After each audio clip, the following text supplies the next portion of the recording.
America વચ્ચેનું આ યુદ્ધ અને અત્યારે તો વાતચીતનો દોર ચાલી રહ્યો છે ત્યારે આજના દિવસના અપડેટ શું છે, મહત્વપૂર્ણ ચર્ચા શું ચાલી રહી છે આ યુદ્ધને લઈને એ પણ અહીંયા સમજવી જરૂરી છે। પણ આજના દિવસમાં એક મુદ્દો એ ખૂબ ચર્ચામાં રહ્યો છે, કારણ કે ઈરાન હોર્મુઝ સ્ટ્રેટમાંથી જે જહાજો પસાર થાય છે એમાંથી ફી વસૂલવાની એ વાત કરી રહ્યું છે। ત્યારે એ આખો મુદ્દો શું છે? ઓમાન સાથે વાતચીત ચાલી રહી છે એ ફી મુદ્દાને લઈને, ત્યારે ઓમાનને પણ કેટલાક અહીંયા હિત પોતાના દેખાઈ રહ્યા છે। તો આખો આ મામલો ગ્રાફિક્સના માધ્યમથી સમજવાનો પ્રયત્ન કરીએ કે મહાયુદ્ધનું અપડેટ આજના દિવસનું છે શું। તો હોર્મુઝમાં વસૂલાશે ફી? આ સવાલ એટલા માટે થઈ રહ્યો છે કારણ કે ઈરાન અને ઓમાન વચ્ચે વાતચીત ચાલી રહી છે। આ જે તમને અહીંયા મેપમાં એરિયા દેખાયો છે એ એરિયા, ત્યાં આગળ આખી ફી વસૂલવાની વાતચીત અહીંયા થઈ રહી છે। સૌથી મહત્વપૂર્ણ બાબત એ છે કે ફી વસૂલવાની સિસ્ટમ અંગે ઈરાન અને ઓમાન વચ્ચે મહત્વપૂર્ણ ચર્ચા ચાલી રહી છે કે ભાઈ એ સિસ્ટમ કેવી રીતે ડેવલપ કરી શકાય। સાથે ઈરાનની નવી રચાયેલી જે પર્શિયન ગલ્ફ સ્ટેટ ઓથોરિટી છે એણે આ માહિતી આપી છે કે ભાઈ ઈરાન અને ઓમાન આ બંને દેશો આ સિસ્ટમને લઈને એ આગળ વધતા જોવા મળી રહ્યા છે। સાથે હોર્મુઝ સ્ટ્રેટના મેનેજમેન્ટ સુપરવિઝન એરિયાની પણ સીમા નક્કી કરી દેવામાં આવી છે। એ કેટલી સીમા રહેશે કે એનો દાયરો કેટલો રહેશે એ બધું જ નક્કી થઈ રહ્યું છે। કોની વચ્ચે? તો ઈરાન અને ઓમાન વચ્ચે જે વાતચીત ચાલી રહી છે એમાં। સાથે જ અહીંથી પસાર થવા માટે પરમિટ જરૂરી રહેશે, તો એનું પણ એક આખું સ્ટ્રક્ચર એ ઊભું કરવામાં આવશે કે જો ફી વસૂલવાની આખી વાત આવે છે તો તેમાં ફીનું સ્ટ્રક્ચર કેવું રહેશે। હવે સૌથી મહત્વપૂર્ણ બાબત એ છે કે ભાઈ ફેબ્રુઆરીથી, કારણ કે આખી યુદ્ધની શરૂઆત એ ફેબ્રુઆરીથી થઈ છે, ફેબ્રુઆરીથી ઈરાન પર સતત હુમલા એ શરૂ થઈ ગયા અને ઈરાન પર અમેરિકી ઇઝરાયેલે હુમલા એ શરૂ થયા। ત્યારબાદ ઈરાને હોર્મુઝ સ્ટ્રેટમાં કોમર્શિયલ ટ્રાફિક લગભગ ઈરાને રોકી દીધો। આપણે ફેબ્રુઆરીથી જોઈ રહ્યા છીએ કે યુદ્ધ શરૂ થયું ત્યારબાદ આખું એક ક્ષેત્રમાં આખો તણાવ વધી ગયો છે, આખો ટ્રાફિક એ રોકાઈ ગયો છે। ત્યારે આંતરરાષ્ટ્રીય શિપિંગ ખૂબ પ્રભાવિત થયું છે, કારણ કે વિશ્વનું 80% એ ક્રૂડ ઓઇલ એ ત્યાંથી પસાર થાય છે, ગેસ ત્યાંથી પસાર થાય છે। એટલે સ્વાભાવિક છે એ જગ્યામાં જો તણાવની પરિસ્થિતિ પેદા થાય તો ચોક્કસથી આ બધો જ વ્યવહાર એ અટકી પડે। ત્યારે આંતરરાષ્ટ્રીય શિપિંગ પ્રભાવિત થયું છે, ઉર્જા કિંમતોમાં તેજી આવી છે, આપણે જોઈ જ રહ્યા છીએ। ફેબ્રુઆરી પછીનું આખું વિશ્વના અલગ અલગ દેશો એનાથી પ્રભાવિત થયા। છેલ્લા 2 મહિનાથી ભારત પણ એનાથી અળગો નથી રહી શક્યો, એના ઉપર પણ એ પ્રભાવ પડી રહ્યો છે। ત્યારે ઉર્જા કિંમતોમાં તેજી આપણે જોઈ રહ્યા છીએ અને ઈરાની અધિકારીઓની અહીંથી આવક એકત્ર કરવાના વિકલ્પો પર ચર્ચા ચાલી રહી છે કે આ જે ક્ષેત્ર છે હોર્મુઝ સ્ટ્રેટ પાસેનું, ત્યાં એ કેવી રીતે આવક વધે એના મુદ્દે પણ ચર્ચા એ ચાલી રહી છે। હવે આ બધું જ થયું, એમાં અમેરિકાના રિએક્શન શું આવ્યા?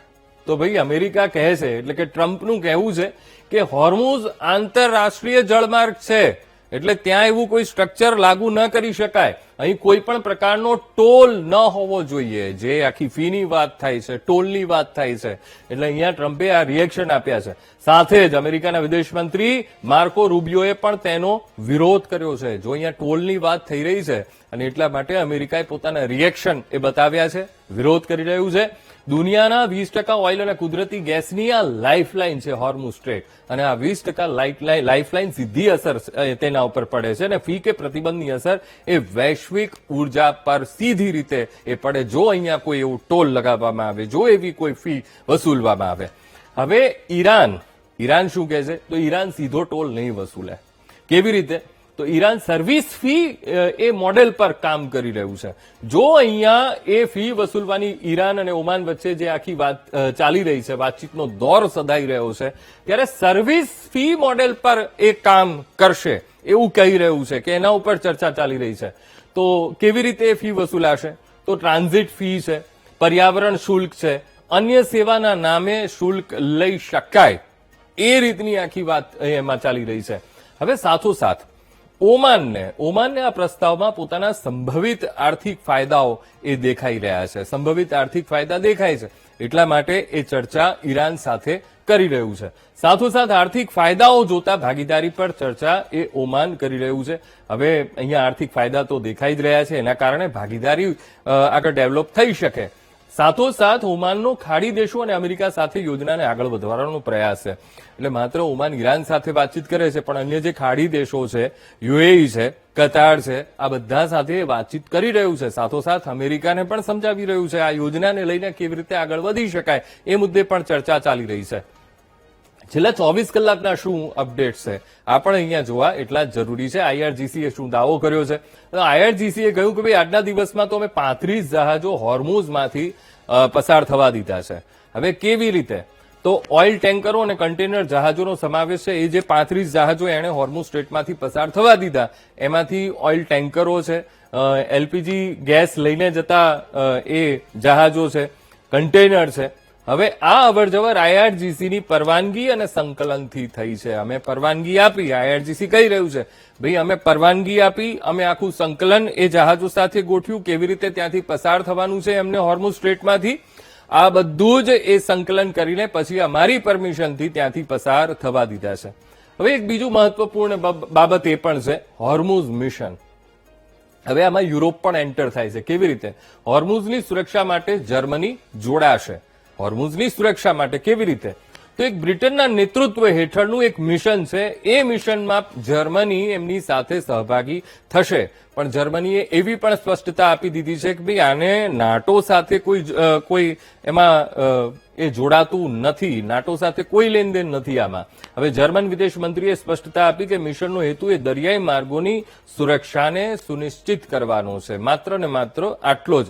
હવે ઈરાની સુપ્રીમ લીડરનો પણ આદેશ આવ્યો છે આ છેલ્લા 24 કલાકના મહત્વપૂર્ણ અપડેટમાં કે ભાઈ સમૃદ્ધ યુરેનિયમ, હવે જે ઈરાન અને અમેરિકા વચ્ચે જે વાતચીતનો દોર સધાઈ રહ્યો છે, હવે કેટલીક બાબતો ઉપર એ વાત નથી બની રહી. એમાં એક બાબત એ પણ છે કે યુરેનિયમનો એ જથ્થો. ત્યારે ઈરાનની સ્પષ્ટતા છે કે ભાઈ સમૃદ્ધ યુરેનિયમ બીજા દેશમાં નહીં જાય, અમે કોઈને અમારો આ જે સમૃદ્ધ યુરેનિયમનો જથ્થો છે અમે બીજા દેશને નહીં સોંપીએ. ઈરાનના સુપ્રીમ લીડર અયાતુલ્લા મોજતબા ખામનેઈનો આદેશ છે. મહત્વપૂર્ણ બાબત એ છે કે તેહરાને યુરેનિયમ સ્ટોક અંગે પોતાનું વલણ વધુ કડક બનાવી લીધું છે.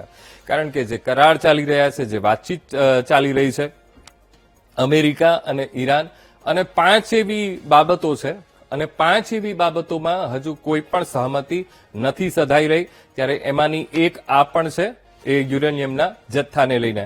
હવે આગળ જોવું રહ્યું કે કઈ કઈ બાબતોમાં એ વાતચીત એ થાય છે, શક્ય બને છે. પણ રહી વાત આ ફી વસૂલવાની, તો અત્યારે તો ઓમાન સાથે વાતચીત થઈ રહી છે અને ઓમાન પણ સામે ખાડી દેશો સાથે અને સાથોસાથ અમેરિકા સાથે પણ વાતચીત કરી